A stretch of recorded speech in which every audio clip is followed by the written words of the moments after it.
শ্রী শ্রী রামকৃষ্ণ কথামৃত। শ্রী শ্রী রামকৃষ্ণ কথামৃত আজ আমরা যে অংশটি পড়ব এর তারিখ হলো 21শে জুলাই 1883। 21শে জুলাই 1883 এইটি আজ আমরা পড়ব আজকের অনুধ্যানে। আশা করছি আপনারা সবাই প্রস্তুত। তাহলে চলুন আমরা শুরু করি আজকের অনুধ্যান।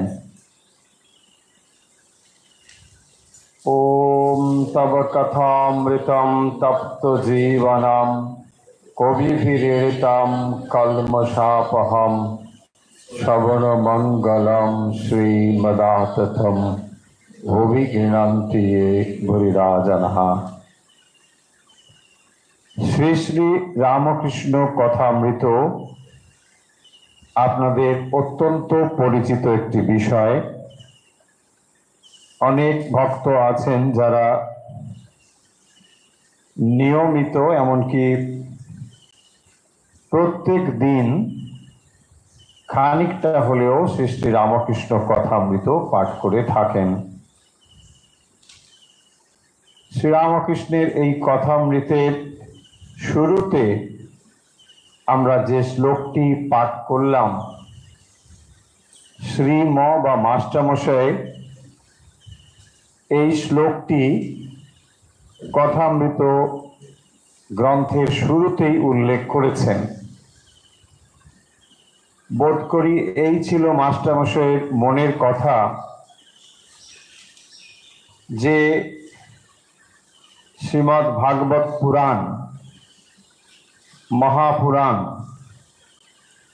সেখানে যখন ভগবানের কথা উল্লেখ করা হয়েছে সেই কথার সঙ্গে বর্তমান যে শ্রীরামকৃষ্ণের কথা তিনি বলতে চলেছেন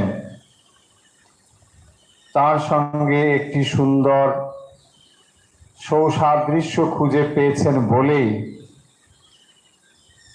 মাস্টারমশাই আমাদের সবার আগে কথামৃত শুরু করবার আগে শ্রীমদ্ ভাগবতের এই শ্লোক উল্লেখ করেছেন। হয়তো তিনি এটি বলতে চেয়েছেন যে ভগবানের কথা সে যুগেই হোক বা এই যুগেই হোক, সেই কথা একই কথা, কেবল তার সময় বদলে গিয়েছে, কেবল তার বলার ঢং বদলে গিয়েছে, কিন্তু সেই একই কথা। তিনি বলছেন কথামৃতম, কথা অমৃত সমান। এবং কাদের কাছে এটি অমৃত বলে মনে হবে? না, যারা সংসারে তপ্ত তপ্ত জীবনম, সংসারের জ্বালায় যারা সাধারণ মানুষ দগ্ধ হচ্ছেন, তপ্ত হচ্ছেন, তাদের কাছে এই কথামৃত অমৃতের মতো মনে হবে। শ্রী শ্রী রামকৃষ্ণ কথামৃতের তাই নতুন করে পরিচয়ের কোনো প্রয়োজন নেই। যারা কথামৃত পাঠ করেন, সকলেই করেন, তারা জানেন যে এই কথামৃতের ভেতরে শ্রীরামকৃষ্ণের এমন কিছু কথা বা উপদেশ রয়েছে যা অনেক শাস্ত্র পাঠ করেও আমরা অনেক সময় বুঝতে পারি না। সহজ কথা সাধারণ মানুষের জন্য এত সুন্দর করে, বিশেষ করে বর্তমান যুগে এর সঙ্গে তুলনীয় আর কোনো গ্রন্থ নেই। এমন কোনো গ্রন্থ নেই যা কথামৃতের সঙ্গে তুলনা করা যাবে। আপনি হয়তো এই কথা শুনে ভাবতে পারেন যে এই কথাটি বড় এক পেশে শোনাচ্ছে। আরো অনেক ধর্মের কত গ্রন্থ রয়েছে, কত শাস্ত্র লেখা হয়েছে, কত পাণ্ডিত্যপূর্ণ লেখা রয়েছে, কিন্তু তার একটিও সঙ্গে কথামৃতে তুলনা হবে না। কারণ কথামৃতে কোনো পাণ্ডিত্য জাহির করবার চেষ্টা করা হয়নি, বরং শ্রীরামকৃষ্ণ যে ভাষা ব্যবহার করেছেন অতি সাধারণ ভাষা, যা বোঝার জন্যে আপনার কোনো পাণ্ডিত্যের প্রয়োজন নেই। বরং এমন বলা হয় যে মানুষের ভেতরে পাণ্ডিত্যের আভিজাত্য নেই বা অহংকার নেই, তিনি কথামৃত বরং একটু সহজেই বুঝতে পারবেন। যেখানে পাণ্ডিত্যের আবরণ অধিক রয়েছে তার পক্ষে কথামৃত বোঝা একটু কঠিন হবে। কারণ আমরা পণ্ডিত বলতে তাকেই সাধারণত বুঝি, সাধারণ অর্থে, যে যিনি সহজ কথাকে একটু ঘুরিয়ে টুরিয়ে নানা রকমভাবে উপস্থাপন করেন। যদি সহজভাবেই কোনো কথা বলা হবে আর আমরা সকলেই যদি তা বুঝে যাই, তাহলে আর তার পাণ্ডিত্য কি হলো?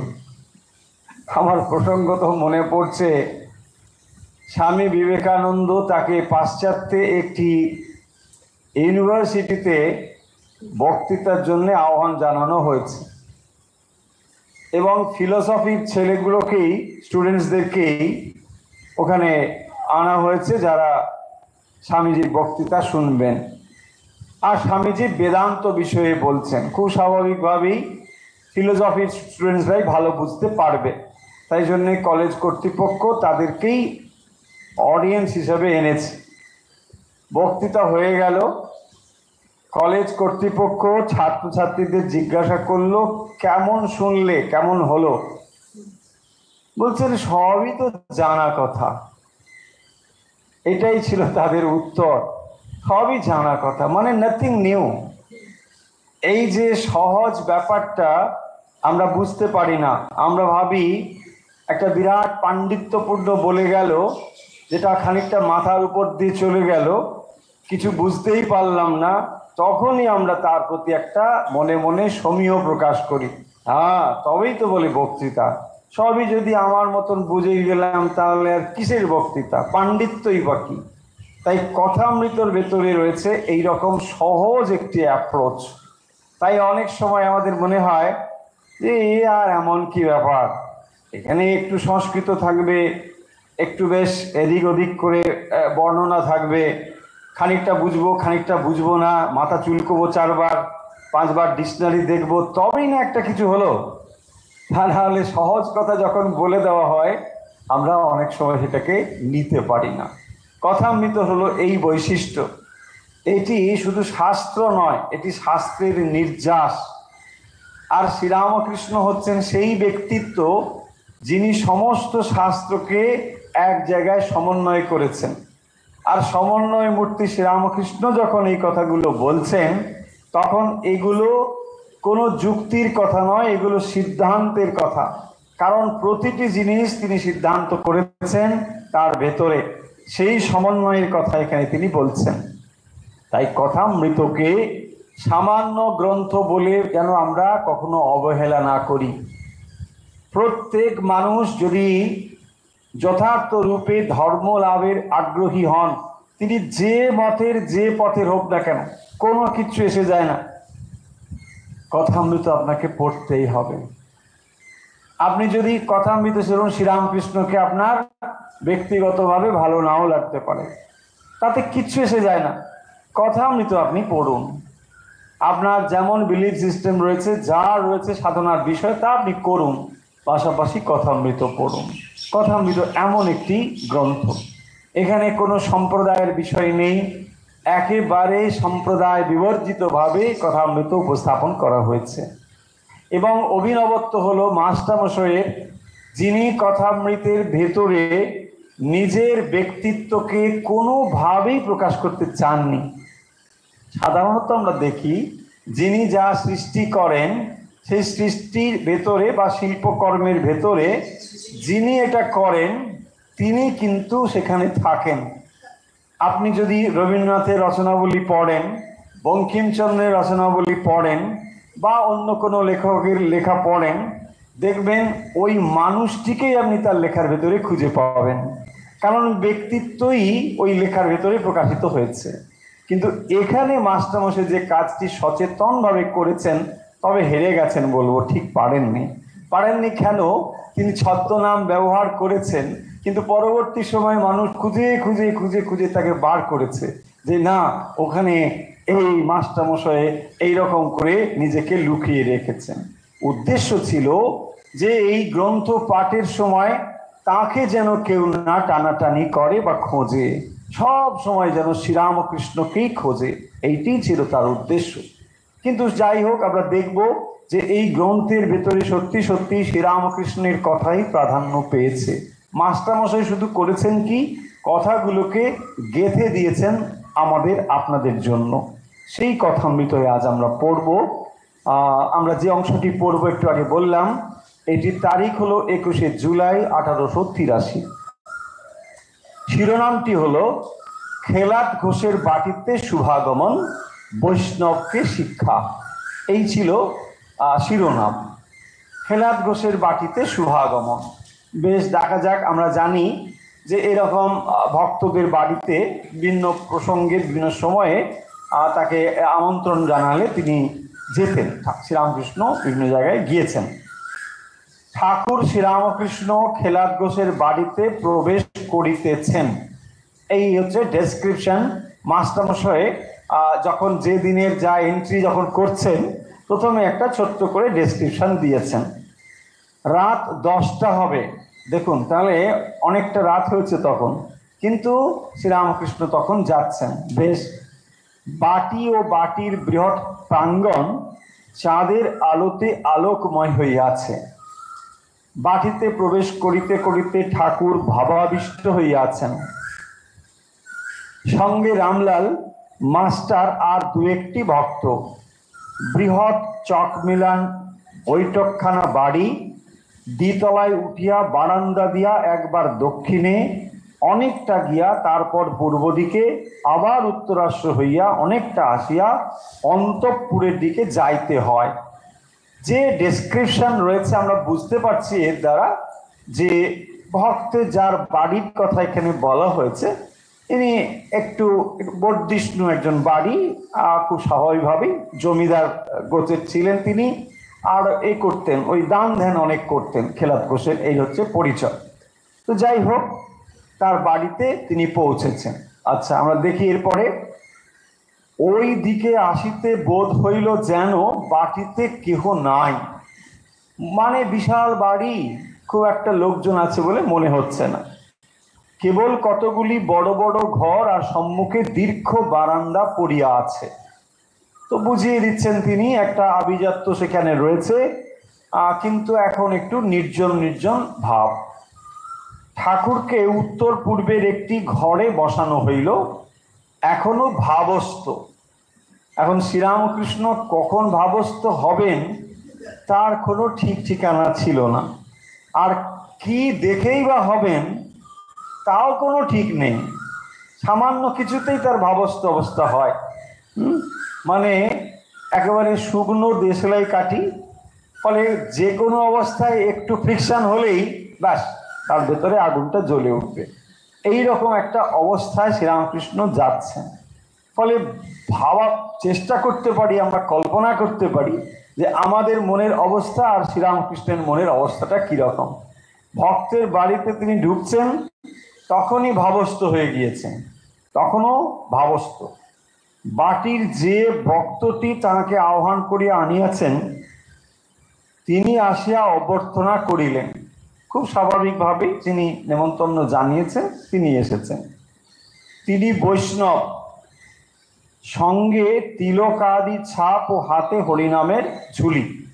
একটা বৈষ্ণবের মনে মনে আমরা যেমন রূপ চিন্তা করতে পারি, একেবারে সেই বর্ণনায় একজন বৈষ্ণব, সঙ্গে তিলকাদি ছাপ ও হাতে হরিনামের ঝুলি। বেশ, লোকটি প্রাচীন, তিনি খেলাত ঘোষের সম্বন্ধী।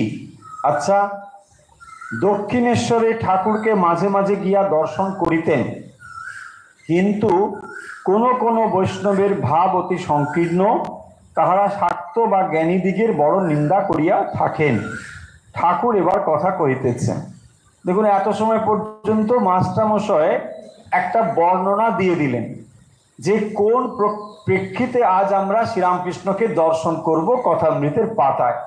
তো কথামৃতে সেই বর্ণনা তিনি দিয়ে দিয়েছেন। আপনারা সকলেই জানেন যে কথামৃতের প্রতিটি পাতা একটা ছবির মতো, এবং সেই ছবিটি যাতে ভবিষ্যতে ভক্তরা একেবারে চোখ বন্ধ করে দেখতে পারেন এইরকম করে এটা বর্ণনা করা হয়েছে। ঠিক এইরকম ভাবে আমরা দেখতে পাচ্ছি। এবারে শ্রীরামকৃষ্ণ কথা বলা শুরু করছেন। কি বলছেন দেখুন, কথা বলছেন, আমার ধর্ম ঠিক আর অপরের ধর্ম ভুল, এ মত ভালো না।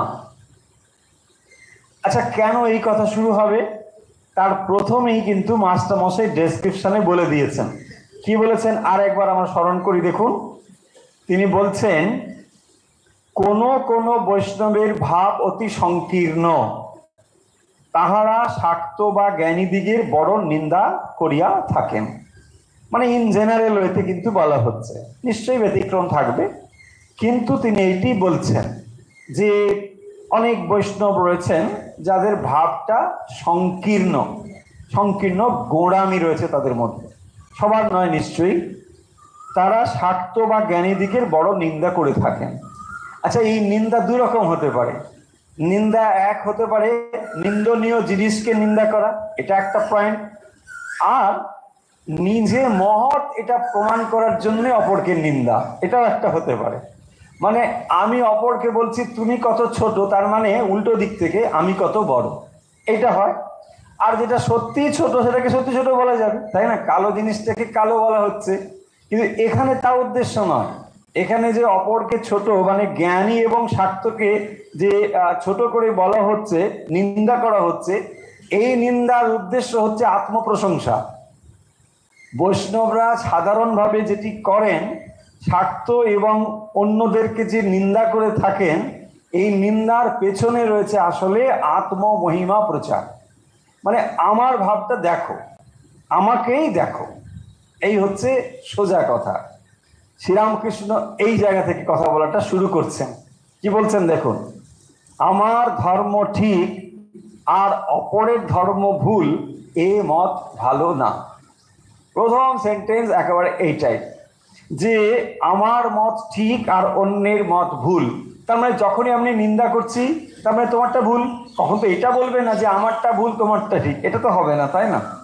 হ্যাঁ, নিশ্চয়ই অপরেরটা ভুল, তাহলে আমারটা ঠিক। এই যে বলছেন এই মত ভালো নয়, এটা ঠিক না। তাহলে তোমারটা ভুল আর আমারটা ঠিক, বলছেন এই মত ভালো না।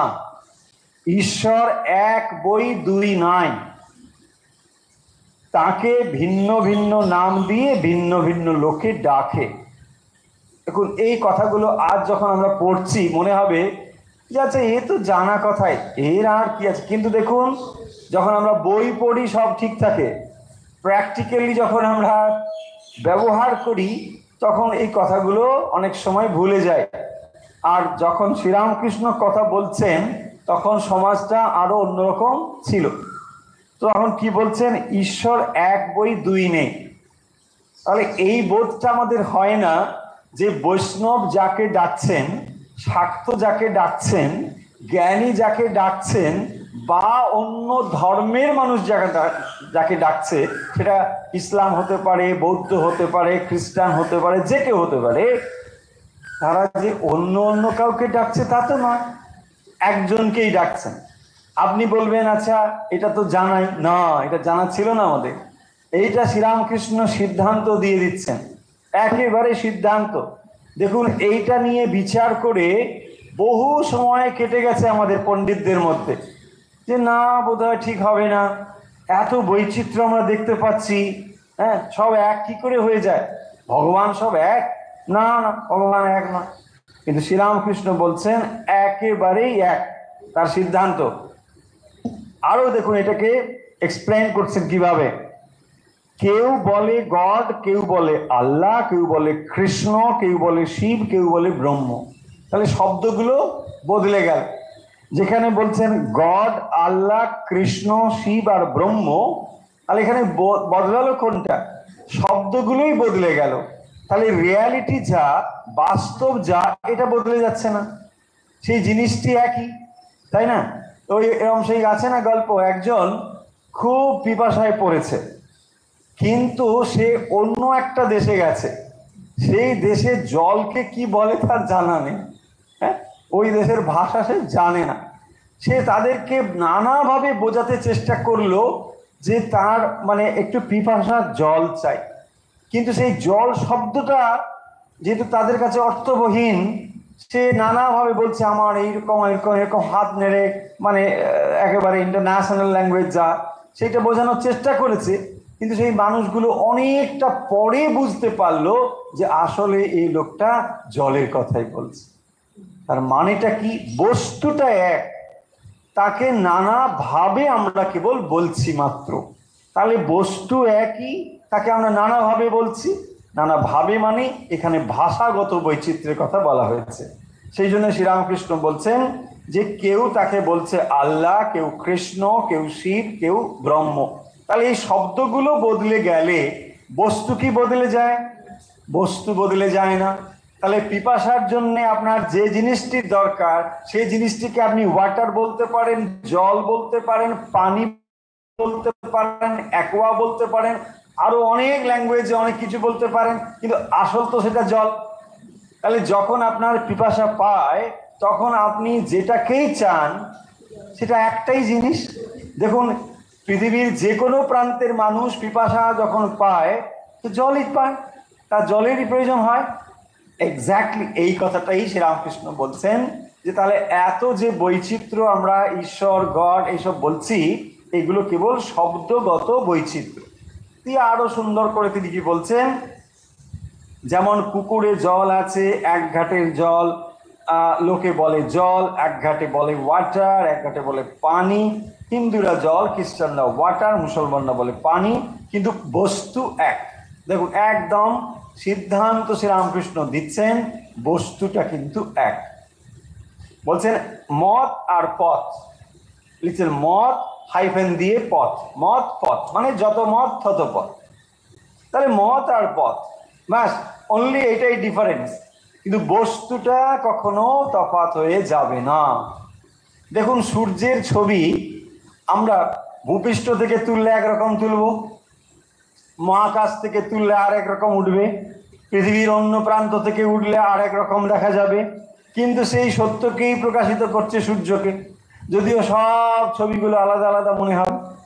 এই সত্যটা আমাদের ভেতরে জানা ছিল না বলে কত যুগ যুগ ধরে আমরা মারপিট করেছি, ঝগড়া করেছি, কত দ্বন্দ্ব করেছি, তবুও হয়তো সঠিক সিদ্ধান্তটা নিতে পারিনি। এখনো কি আমরা পেরেছি? শ্রীরামকৃষ্ণের এই সিদ্ধান্ত শোনার পরেও আমাদের মনে এখনো দেখবেন একটা অবিশ্বাস রয়েছে, বলছে না হোক, তবুও মনে হয় একটা কিছু ডিফারেন্স আছে, তাই না? বৌদ্ধের ভগবান, খ্রিস্টানের ভগবান কি এক হবে? এক বোধহয় হবে না, একটা কিছু তফাৎ নিশ্চয়ই থাকবে, তাই? দেখুন, আপনি সমস্ত কনক্লুশন শুনবার পরেও আমাদের এই বৈচিত্র্য বলে মনে হয়, তাই না? এক একটি ধর্মের এক একটি পথ। দেখুন, আরেকটু যদি এই বিষয়ে আমরা চর্চা করি, কেন এই তফাৎগুলো মনে হয়। যেমন আমরা একটু আগে সূর্যের কথা বললাম, দেখুন সূর্যেরও অবস্থানগত ভেদ আছে। সকালের সূর্য দেখে একরকম অনুভব হয়, দুপুরের সূর্যের একরকম অনুভব, বা আপনি অপরাহ্নের সূর্য, সায়াহ্নের সূর্য একরকম একরকম অনুভব হয়। তাহলে তখনই আমরা কি ভাবছি, তাহলে এটা সব কি একই জিনিস? না, আলাদা, কিন্তু একই তো জিনিস। তাহলে প্রকাশের তারতম্য কিন্তু মানা হচ্ছে, ফলে প্রকাশের তারতম্য থাকলেও বস্তু কিন্তু এক। ঠিক এই জিনিসটি শ্রীরামকৃষ্ণ বলছেন যে এক একটি ধর্মের মত, এক একটি পথ ঈশ্বরের দিকে লয়ে যায়। তাহলে ধর্মগুলোকে কি বলা হচ্ছে? পথ। দেখুন, ধর্ম আর ধর্ম পথ। তাহলে আমরা যে ধর্ম নিয়ে এত বেশি ভাবি, আমার ধর্ম বড়, তোমার ধর্ম বড়, তাহলে কোন ধর্মকে আমরা বড় বলবো? না, যে ধর্ম সত্যের কাছে পৌঁছে দেয়। দেখুন, সোজা কথা, খুব সিম্পল কথা, এর জন্য বিরাট বুদ্ধি টুদ্ধি দরকার তা নেই। তার মানে ধর্ম মানে হচ্ছে ধর্ম পথ, এটা সত্যের দিকে নিয়ে যায়, রিয়ালিটির দিকে পৌঁছে দেয়, তবেই তো এর একটা পথ আমরা মানবো। তা নাহলে এর কি পথ আছে? আপনি দক্ষিণেশ্বরে যাবেন, তো দক্ষিণেশ্বরে যাবার জন্য অনেকগুলো পথ আছে, পথ মানে মিনস। তাহলে গোলটা আলাদা, মিনসটা আলাদা। তাহলে গোলটা যদি আপনার ঠিকঠাক থাকে আর এই মিনসগুলো আপনি যদি মেনে নেন, ব্যাস তাহলে তো হয়ে গেল, ঠিক জায়গায় পৌঁছবেন। আর যে মিনস আপনাকে গোলে পৌঁছে দিতে পারে না সেটা মিনসই নয়। এইখান থেকে যদি আমরা দেখি তাহলে ধর্মগুলো মানে হচ্ছে ধর্মপথ। কতগুলো নিয়ম মানাই ধর্ম নয়, যদি না তা সত্যে পৌঁছে দেয়। তাহলে আসল এইখানেই আমরা দেখব, কোষ্ঠীপাতকটা এখানেই, বিচারটা এখানেই, যে এটি আমাকে সত্যের কাছে পৌঁছে দেয় কি না। যদি সত্যের কাছে পৌঁছে দেয় এটাই পথ। শ্রীরামকৃষ্ণ সেটাই বলছেন, ঈশ্বরের দিকে লয়ে যায়। যেমন নদী নানা দিক থেকে এসে সাগর সঙ্গমে মিলিত হয়। হ্যাঁ, নদী যখন চারিদিক থেকে এসে সমুদ্রে মিলিত হচ্ছে, এইটি বলছেন। এই কথা শ্রীরামকৃষ্ণ একেবারে বসেই ওই বাড়িতে গিয়ে প্রথমে এতগুলো কথা বলে দিচ্ছেন। তার মানে তোমার ভেতরে বা তোমাদের ভেতরে যে গোঁড়ামিটা রয়েছে, নিজেরটা ভালো অপরেরটা খারাপ, এইটা করো না। তাহলে ধর্ম কিসের জন্যে? ধর্ম হচ্ছে সত্যকে জানার জন্যে। তুমি যদি যে পথ দিয়ে সত্যকে জানতে পারো এটাই ঠিকঠাক। তুমি কি করে সিদ্ধান্ত করতে পারো যে অপরেরটা ভুল আমারটা ঠিক? খুব র্যাশনাল ওয়েতে চিন্তা করুন, কোনো বায়াসনেসের দরকার নেই যে আপনাকে নির্দিষ্ট একটা ভাবের দিকে আমরা চালিত করছি, একদম না।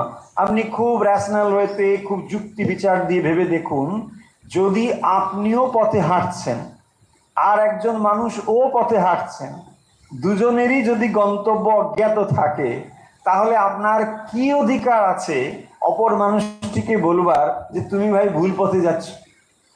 খুব র্যাশনাল ওয়েতে চিন্তা করুন। দুজনেই আমরা হাঁটছি, আমিও জানি না তুমিও জানো না, ধরে নিচ্ছি। তাই যদি হয় তাহলে দুজনেই ভাই চলছি, চলো, তুমিও চলছো আমিও চলছি। তাহলে আমিও যদি পথিক তুমিও যদি পথিক, আমার কি অধিকার আছে যে গন্তব্যে তোমারটা ভুল আমারটা ঠিক এ কথা বলবার?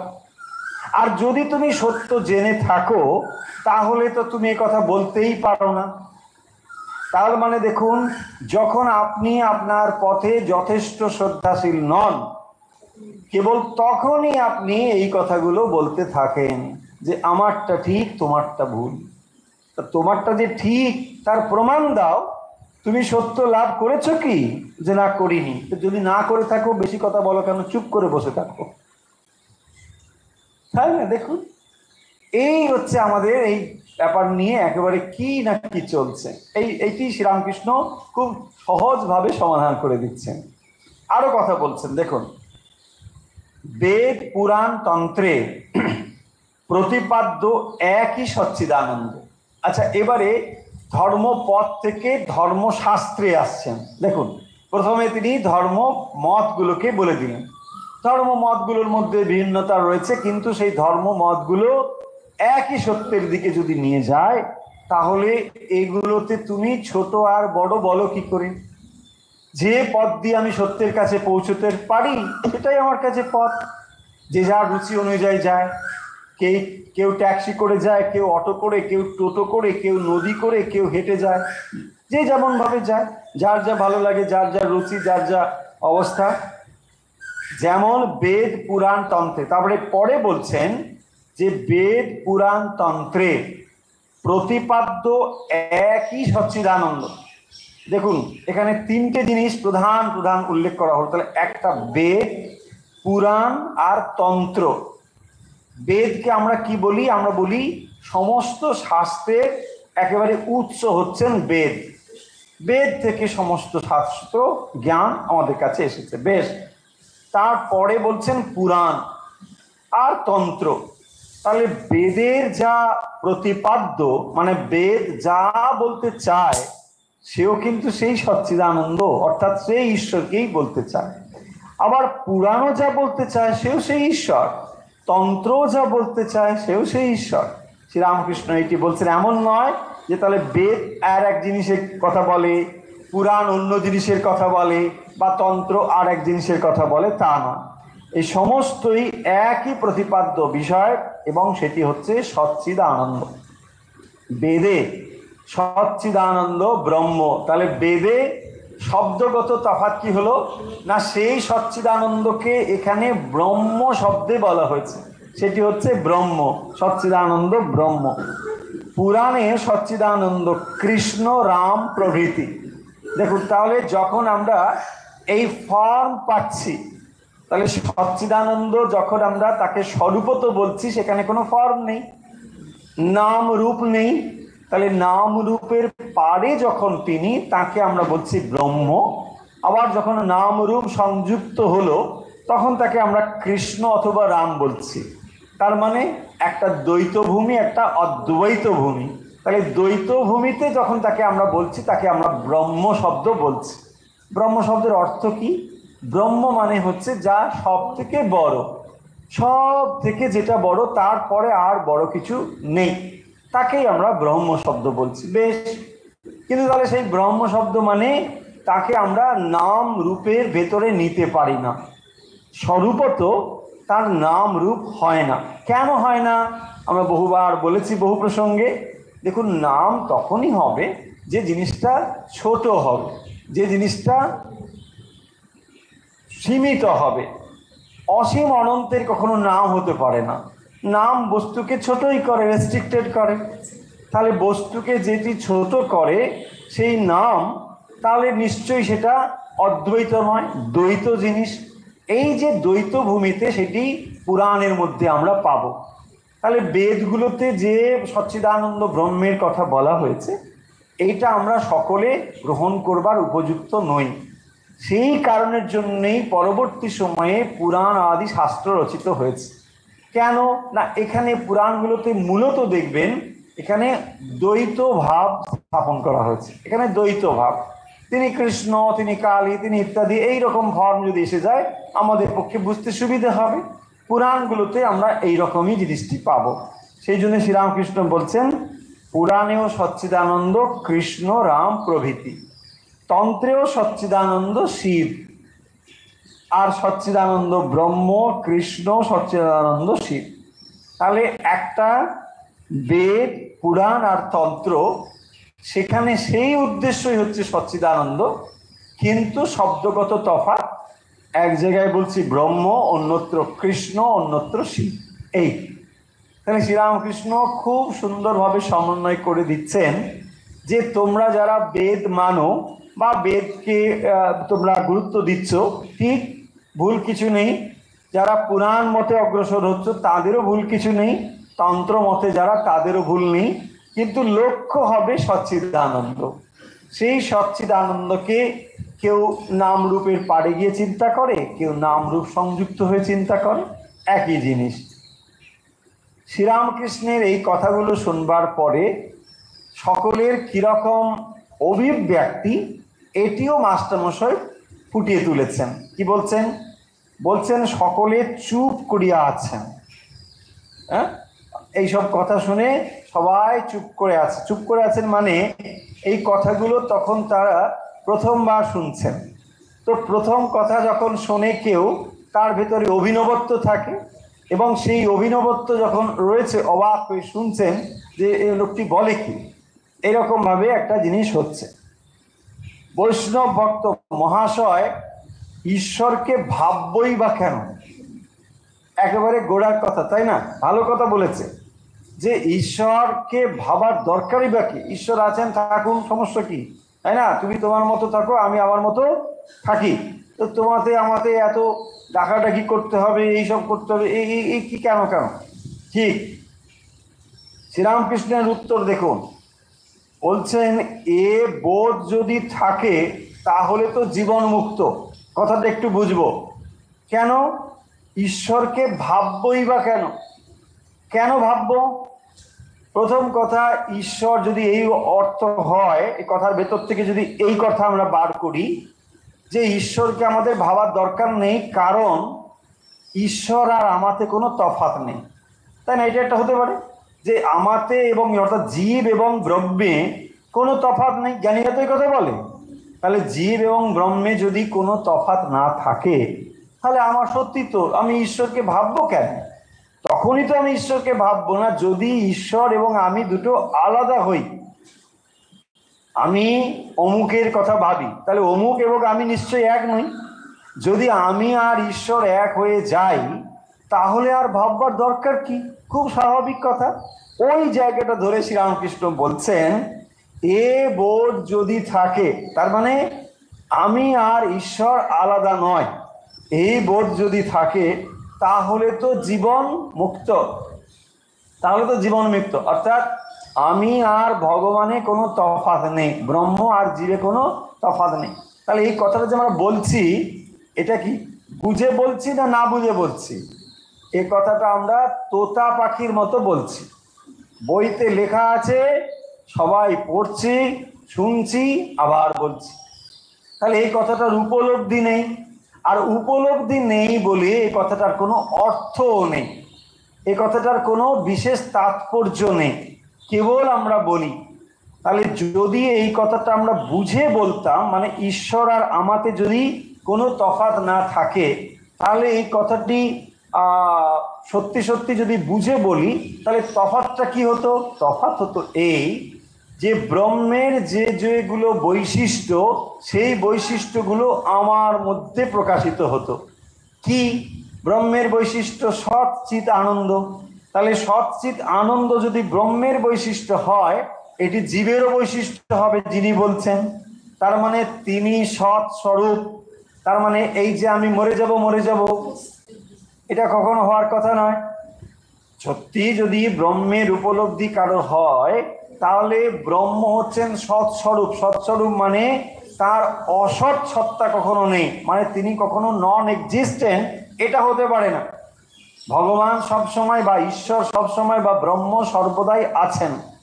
তাহলে যিনি সর্বদা আছেন, এই বোধ যার হয়েছে জীব, তার কখনোই অস্তিত্ব চলে যাওয়ার ভয় থাকবে না। তাহলে মৃত্যু ভয় বলে যে ভয় আমরা সাধারণ অনুভব করি, তার নিশ্চয়ই থাকবে না। না, আমি কি করে মরতে পারি? কখনোই মরবো না।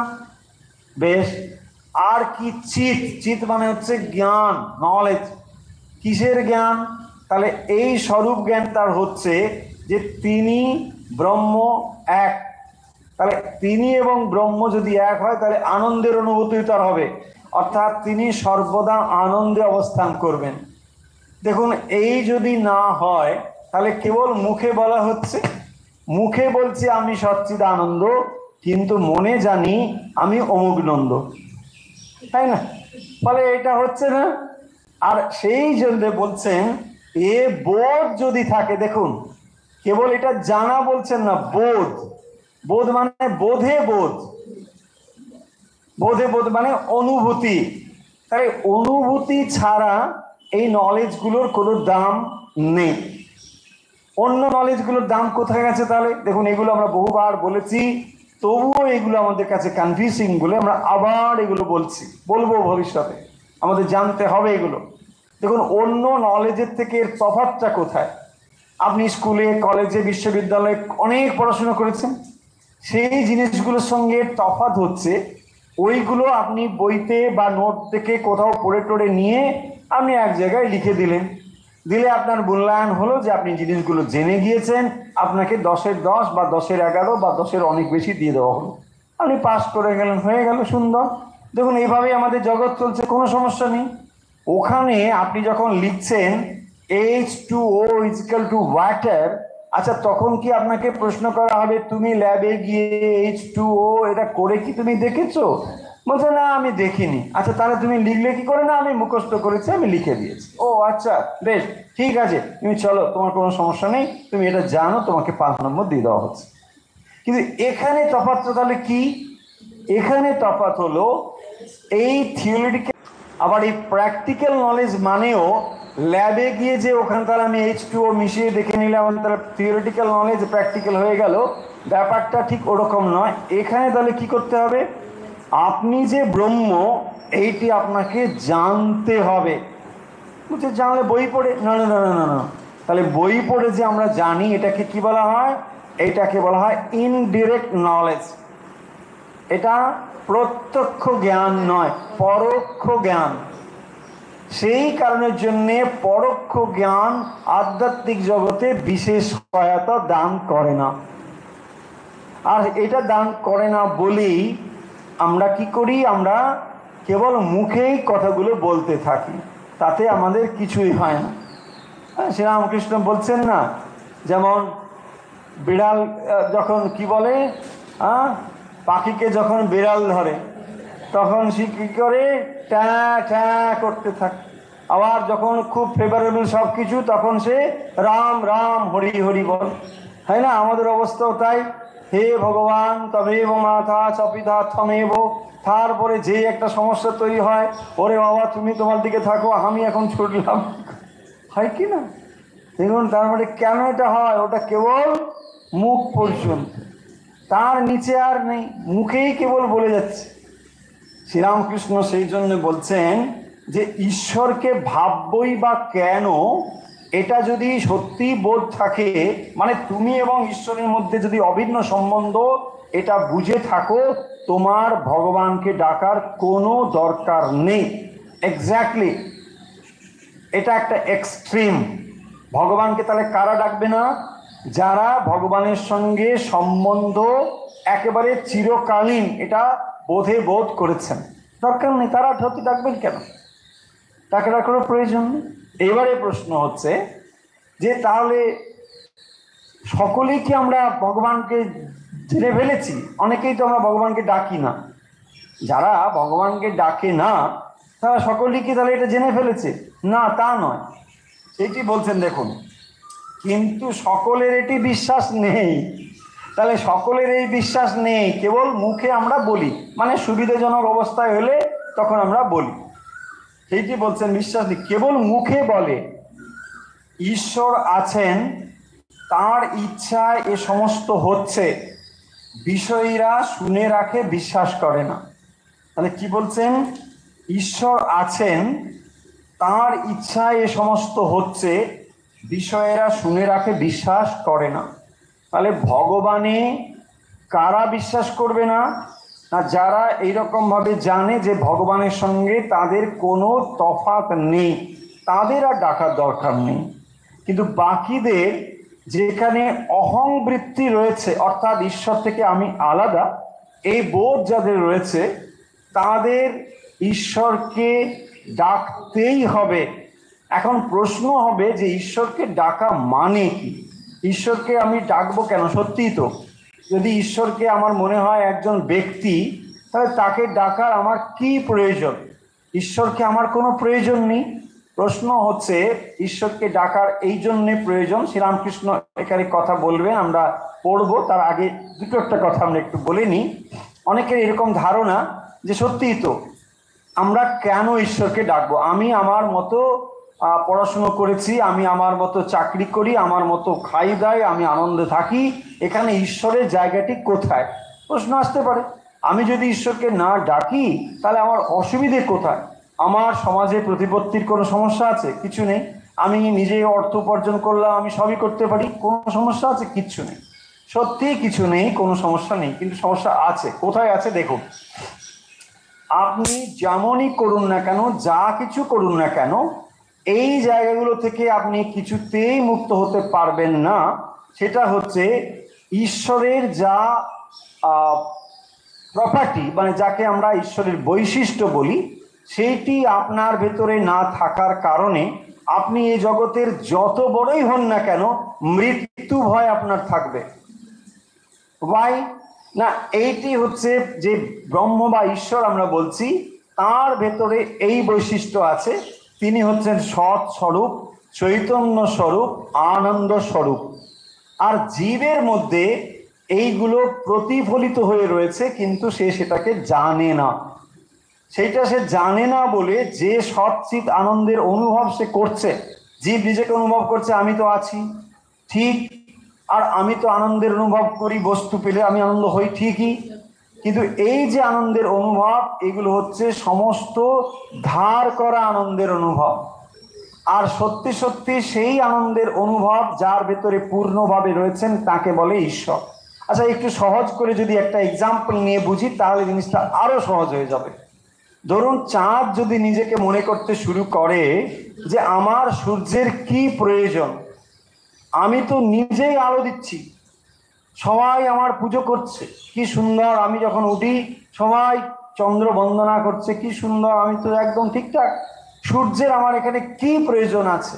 এই কথাটা যেমন শোনায়, একজন জীব যদি বলে আমার ঈশ্বরের কি প্রয়োজন আছে, কেন ঈশ্বরকে ডাকবো, এটাও ঠিক ওই রকমই শোনায়। তার মানে আমরা যে আলোকিত বলে মনে করছি, আমরা যে সব কিছু পারি বলে মনে করছি, এটি একমাত্র ওই সূর্যের আলোকে যেমন চন্দ্র আলোকিত হয়েছে, ঠিক ওই রকম আলোকের দ্বারাই আমরা আলোকিত মনে করছি। এবারে ভেবে দেখুন, যদি ধার করা আলোতে আমরা আলোকিত হই, তাহলে সে আলোর কি মর্যাদা আছে? তার মানে সত্য স্বরূপ যেটি রয়েছে সেইটিকে না জানা পর্যন্ত জীব কখনোই আনন্দ স্বরূপ হয়ে উঠতে পারে না। যতই এই জড়জগতে যতই খ্যাতি, যতই অর্থ, যতই কিছু লাভ করুন না কেন, জীব কখনোই ওই অবস্থায় পৌঁছতে পারবে না যদি না সে ঈশ্বরকে জানে। এখন প্রশ্ন হবে, ঈশ্বরকে জানা মানে সেটা কি? তার অনেক রকম ব্যাপার ব্যাখ্যা রয়েছে। সেটা সচ্চিদানন্দ স্বরূপ তিনি ঈশ্বর মানে কি রাম, ঈশ্বর মানে কি হরি, ঈশ্বর মানে কি কৃষ্ণ, এটা আলাদা ব্যাপার হতে পারে। কিন্তু তাকে যে কোনোভাবে সেই জায়গায় পৌঁছতে হবে বা তাকে জানতে হবে। শ্রীরামকৃষ্ণ এটাকে বলেছেন যে বেদে সচ্চিদানন্দ ব্রহ্ম বলা হয়েছে, তন্ত্রে তাকেই সচ্চিদানন্দ শিব বলা হয়েছে, পুরাণে তাকেই সচ্চিদানন্দ রাম অথবা কৃষ্ণ বলা হয়েছে। ফলে একই জিনিসই বলা হয়েছে, কিন্তু নামে তফাৎ থাকবে।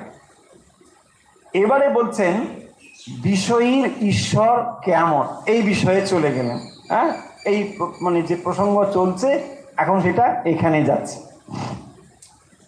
অনেকে দেখবেন এই প্রসঙ্গে প্রশ্ন করে যে আচ্ছা, এক তো ঈশ্বর আছে কিনা, এটা একটা হলো। ঈশ্বর আছে কিনা এর সহজ উত্তর হলো আপনি আছেন কিনা। যদি মনে করেন আপনি আছেন, তাহলে এর সহজ উত্তর হচ্ছে ভগবান আছেন। কিরকম? ধরুন আপনি একটি আয়নাতে মুখ দেখছেন। আচ্ছা, আয়নাতে যে মুখটি দেখছেন, এই মুখটি আছে? বলছে হ্যাঁ আছে। কতক্ষণ আছে? যত সময় আপনার মুখ আছে। আপনার মুখ যদি না থাকে আয়নায় মুখ আছে?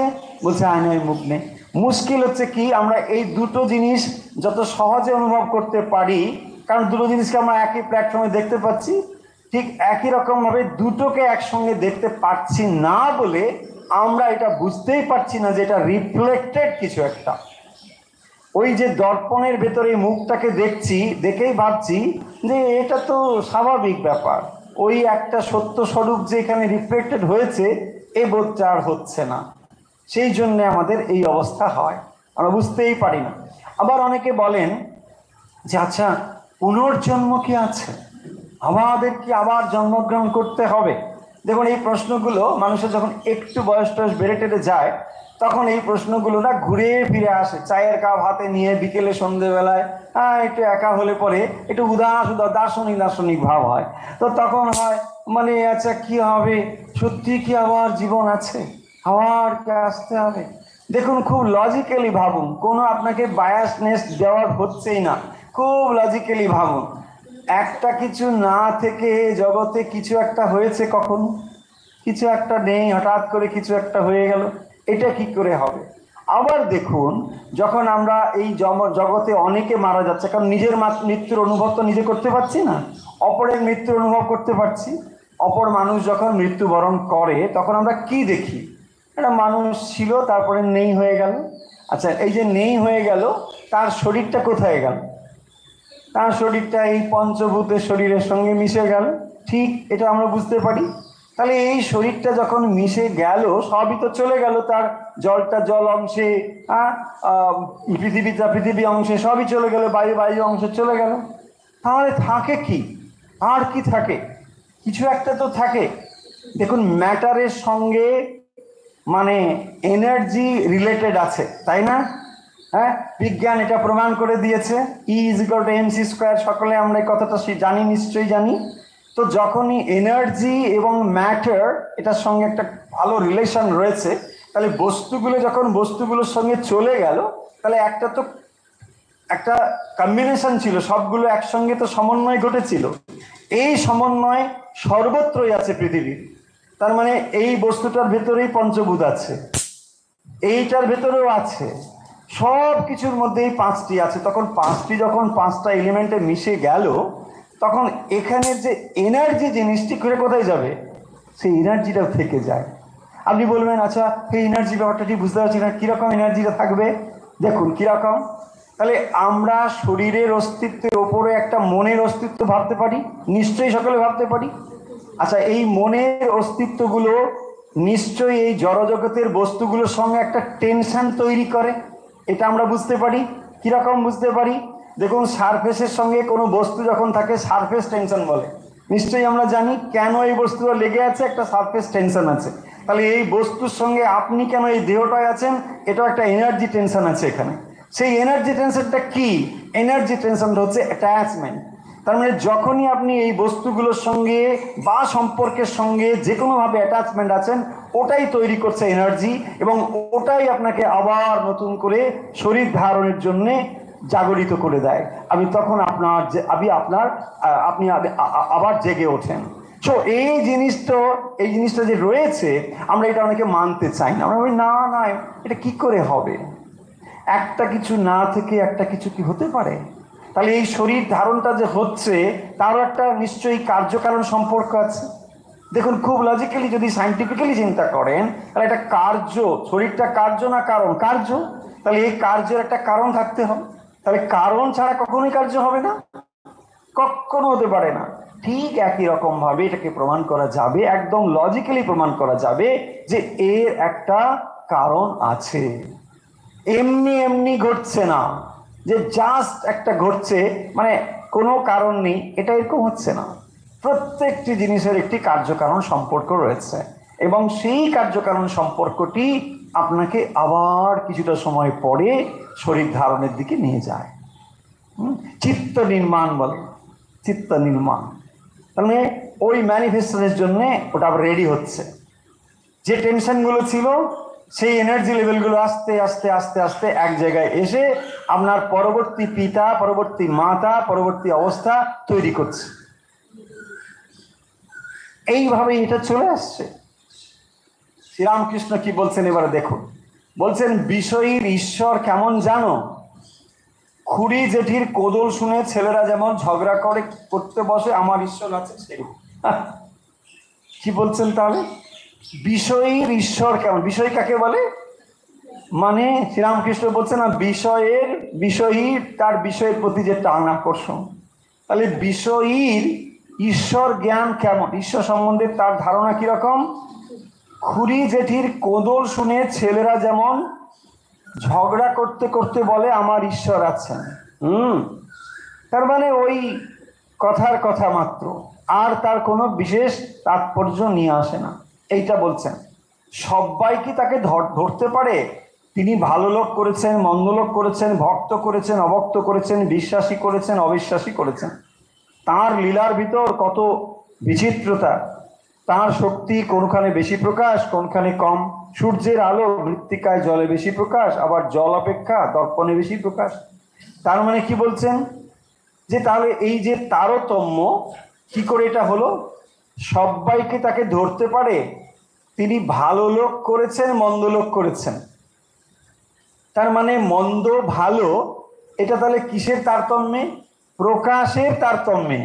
দেখুন ঈশ্বরের কোনো তারতম্য হচ্ছে না, প্রকাশের তারতম্যে, আধারের তারতম্যে। তাহলে এই সূর্যালোক পাথরের উপর পড়ছে, সূর্যালোক জলের উপরে পড়ছে, দর্পণেও পড়ছে। তাহলে এক একটা রিফ্লেক্টার অনুযায়ী রিফ্লেকশনে পরিবর্তন হচ্ছে। ঠিক একই রকম ভাবে মানুষের ভেতরে একরকম প্রকাশ, পশুতে একরকম প্রকাশ, গাছে একরকম প্রকাশ, অন্যত্র অন্যরকম প্রকাশ। এইটি বলছেন বিশ্বাসীতে একরকম, অবিশ্বাসীতে একরকম, কোনখানে কম। সূর্যের আলো মৃত্তিকার চেয়ে জলে বেশি প্রকাশ, মাটিতে পড়লে সেটা অ্যাবজর্ব করে যায়। আবার বলছে জল অপেক্ষা দর্পণে বেশি প্রকাশ। আবার ভক্তদের বেশি থাক, উত্তম ভক্ত, মধ্যম ভক্ত, অধম ভক্ত, গীতাতে এসব আছে। তাহলে ভক্তেরও তারতম্য আছে। কিরকম কিরকম? বিশ্বাসের তারতম্য অনুযায়ী, আবার তার গুণ অনুযায়ী। সেখানে সত্য, রজ, তম রয়েছে। তা যার ভেতরে সাত্ত্বিক ভাব বেশি, তার সাত্ত্বিক প্রকাশটা বেশি হবে।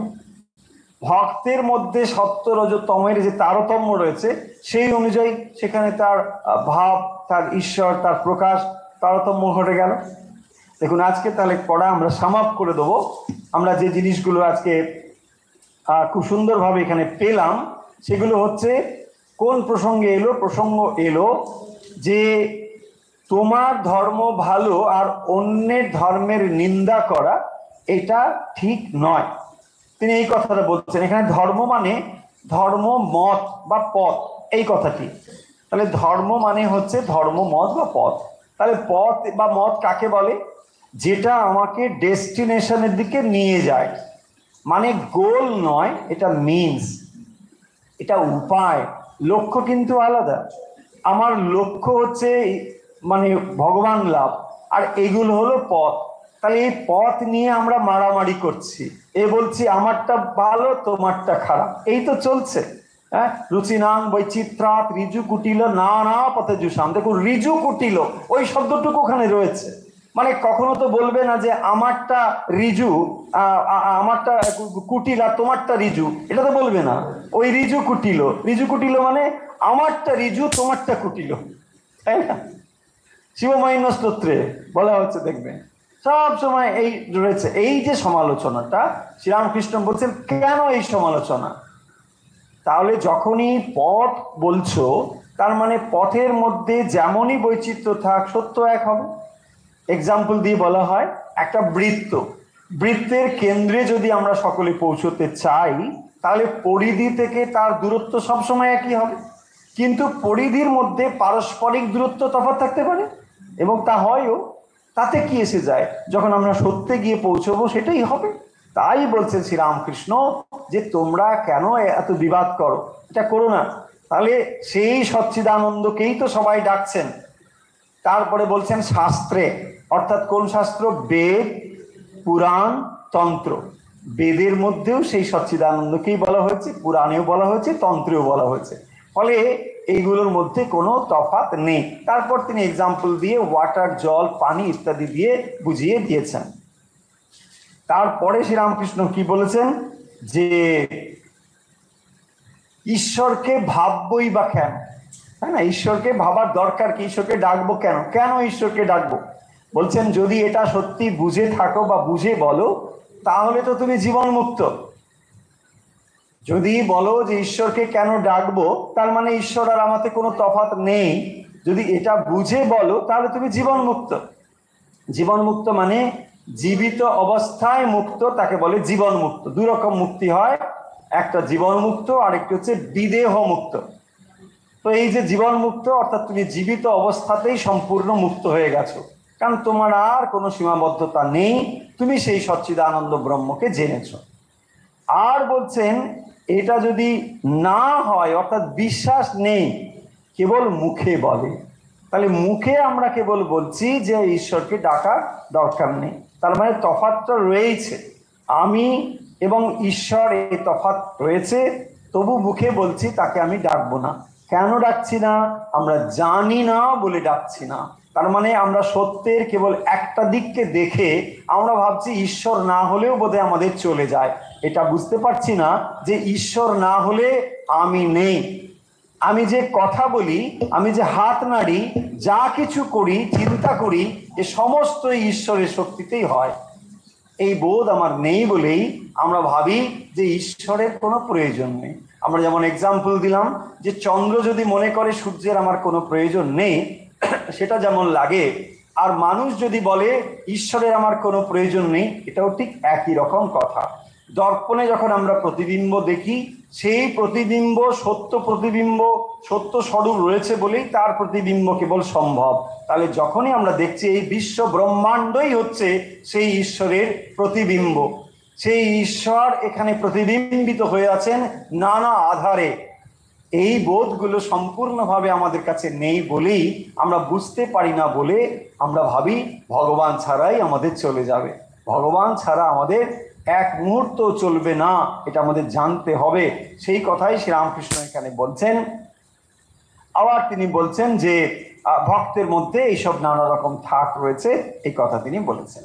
তাহলে আজকের আমরা কথামৃত পাঠ এখানেই শেষ করছি।